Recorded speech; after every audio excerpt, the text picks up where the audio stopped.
투자의 승패를 결정짓는 최후의 한 방을 노려보겠습니다. 김석환의 매치 포인트 시간이고요. 미래에셋증권 디지털 리서치팀 김석환 선임연구위원 나오셨습니다. 어서 오세요. 안녕하십니까? 네, 안녕하세요. 이틀 연속 반등했다고는 하지만 여전히 많은 분들이 살얼음판 걷고 있는 그렇죠? 느낌일 거예요. 언제 또 빠질지 모르니까. 네. 이럴 때일수록 이번 이벤트가 굉장히 큰 영향력을 발휘하게 되잖아요. 우리가 좀 미리 알고 있으면 좋을 만한 이벤트들 어떤 것들이 있을까 지금? 일단 준비한 거는 주간 단위하고 월간 네네. 단위로 좀 정리를 했는데요. 일단 주간 단위로 보면은 이번 주 중요한 거는 아무래도 오펙 플러스 회의하고요. 그다음에 미국의 고용 보고서 관련한 부분을 좀 보셔야 될 것 같고, 국내에서는 아무래도 이제 이번 주 금요일 날 예정되어 있는 삼성전자의 3분기 잠정 실적 발표라고 좀 보시면 될 것 같습니다. 이미 오펙 관련해서는 지금 시장에서 계속 나오고 있는 얘기가 아무래도 유가의 하방 압력을 좀 하방 경직성을 좀 확보하기 위한 그런 산유국들의 협의가 있을 것으로 예상이 되고요. 아마 가장 극단적인 조치는 감산이겠죠. 네네. 그래서 시장의 관심은 이 감산의 규모가 과연 이제 어느 정도가 될 것이냐에 대한 부분을 좀 보시면 좋을 것 같고요. 그리고 어제 이제 호주에서 통화정책 회의가 있긴 했었는데, 아무래도 시장 예상보다는 다소 좀 비둘기파적인 그런 이제 움직임이 나오면서 간밤에 또 미국 증시 강세에 어느 정도의 기초적인 근거를 좀 제공을 했다라고 좀 보시면 될 것 같습니다. 네. 자, 그렇다면 이제 만약에 오펙 플러스 회담에서 네. 오늘 밤이죠. 오늘이죠. 그렇죠? 오늘 네, 밤이죠. 오늘인데 네. 오펙 플러스 회담에서 정말 100만 배럴 감산이 나온다. 그러면 시장 하락하는 거예요? 어떻게 되는 거예요? 일단은 보게 되면 지금 시장이 적게는 한 50에서 100만 배럴 정도. 네. 그런데 이제 간밤에 나온 내용은 최대 200만 배럴도 할 수 있어. 이런 얘기가 좀 나오기도 했었거든요.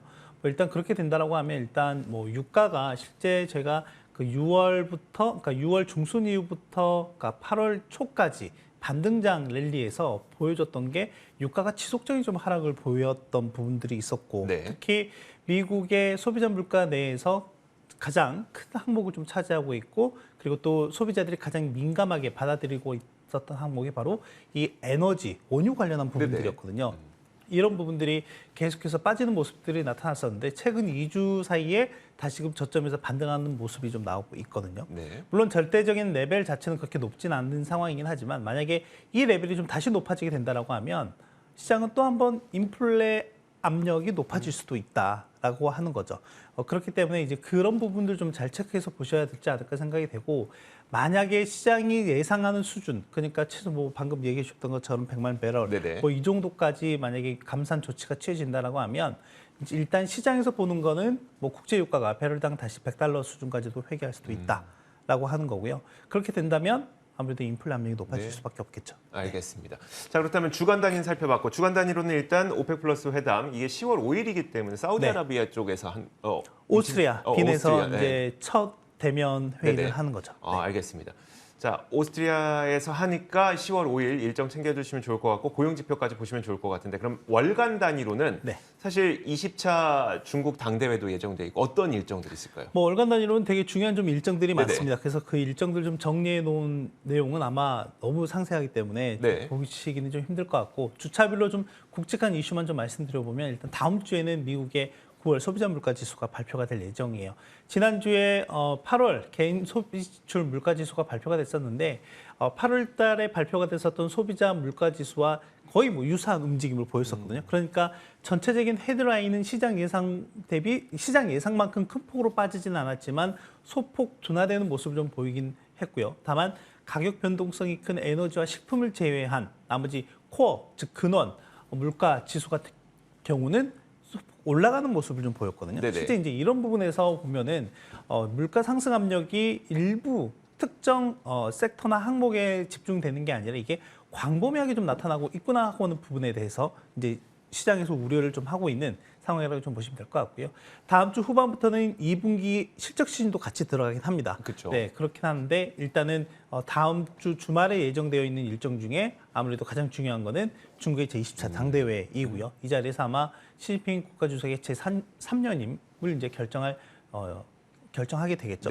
그 이후에 이제 중국과 관련한 여러 가지 정책의 변화들이 어떻게 움직이는지 또 여러분께서 보셔야 될 것 같고, 이제 가장 중요한 거는 결국에는 애플이나 아마존이나 마이크로소프트와 같은 이런 빅테크들의 실적이 발표가 되는 10월 마지막 주가 될 가능성이 높습니다. 10월 4주차에 빅테크들의 실적 발표가 집중이 되어 있는 상황이기 때문에 아마 이제 이 시점이 이제 3분기 어닝 시즌에 거의 뭐 하이라이트가 될 가능성이 높다라는 점까지 좀 보시면 좋을 것 같고 지난주에도 한번 언급을 좀 해드리긴 했지만 덧붙여드리면 지금 3분기 어닝에 대한 기대감은 상당히 좀 낮아져 있는 수준이라고 좀 보시면 될 것 같습니다. 실제 6월 말 기준으로 보면 3분기에 그러니까 저희가 보통 이제 주당 순이익이 전년 대비 얼마나 증가했느냐를 놓고 보는데 6월 말에 대략 10% 정도 증가할 것으로 예상이 되는데 지금은 이 수준이 3%까지 내려와 있는 상황이라고 보면 될 것 같습니다. 네, 알겠습니다. 그렇게 이익에 대한 기대치가 많이 낮아져 있는 상황이기 때문에 이번 실적 시즌도 좀 주의 깊게 살펴봐야 될 것 같아요.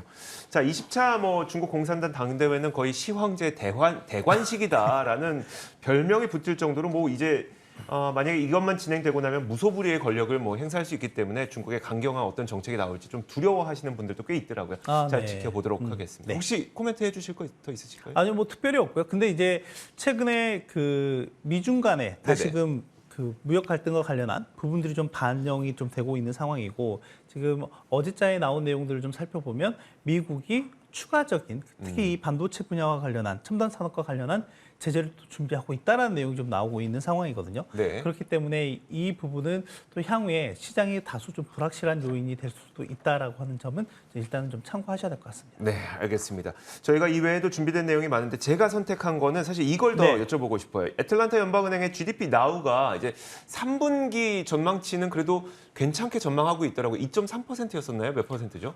네, 그러니까요. 저 깜짝 놀랐는데. 그러니까요. 네. 왜냐하면 여러 차례 말씀드렸던 부분 중에 미국의 경제 구조의 3분의 2 정도가 소비이잖아요. 그런데 지난주에 발표된 개인 소비 지출에서 소비 관련한 부분이 전월 대비 0.4%나 증가를 했고요. 네. 실질 소비 같은 경우에는 0.1% 증가하는 모습을 좀 보였어요. 물가 상승 감안해도 소비 맞습니다. 많이 했다는 거네요. 그래서 그 소비가 상당히 잘 나오다 보니까 직전까지만 하더라도 0.3%였던 3분기 경제 성장률 추정치가 이게 2.4%까지 쭉 올라오는 모습을 보였거든요. 그리고 이 지난 이제 월 초에 발표된 ISM 제조업 지수가 좀 부진하게 나오면서 이게 직전 대비 좀 소폭 감소하긴 했지만 그래도 2.3% 성장할 것으로 일단 예상이 된다라고 보시면 될 것 같고 일단 여기까지는 긍정적으로 좀 볼 수가 있습니다. 왜냐하면 소비가 아직까지는 상당히 좀 견고하구나라고 하는 부분에 대한 기대치가 좀 높기 때문에 그렇기 때문에 이런 부분들이 향후에 이 연말까지 좀 연말 소비와 연관지어서 이어지는지 여부가 꽤 중요한 포인트가 될 것 같습니다. 네, 알겠습니다. 그러니까 이 숫자 자체가 중요한 게 아니라는 말씀이시죠? 뭐 일단은 3분기 같은 경우에는 실제 1분기와 2분기가 계속해서 역성장을 했었잖아요. 근데 3분기 현재 시점까지는 양호한 좀 모습을 보이고 있고 실제 이 3분기에 대한 최종 추정치가 10월 20일 때까지 또 이어지거든요. 그렇기 때문에 향후에 나오는 지표들에 따라서 좀 어떻게 반영이 되는지도 봐야 될 것 같고 결국엔 여기에 이제 물가 관련한 데이터도 들어가게 될 거고요. 또 하나는 실무 경제 지표인 소매 판매나 산업 생산 같은 경우에도 다음 주에 반영이 될 거기 때문에 이 수치는 10월 말일까지 계속 변동될 가능성이 높다라고 보면 될 것 같아요. 알겠습니다. 자, 그렇다면 이제 10월 시장에 들어서고 있는데 투자자분들을 위해서 혹시 이번 10월은 좀 어떻게 하시는 게 좋습니다라는 조언이 있을까요?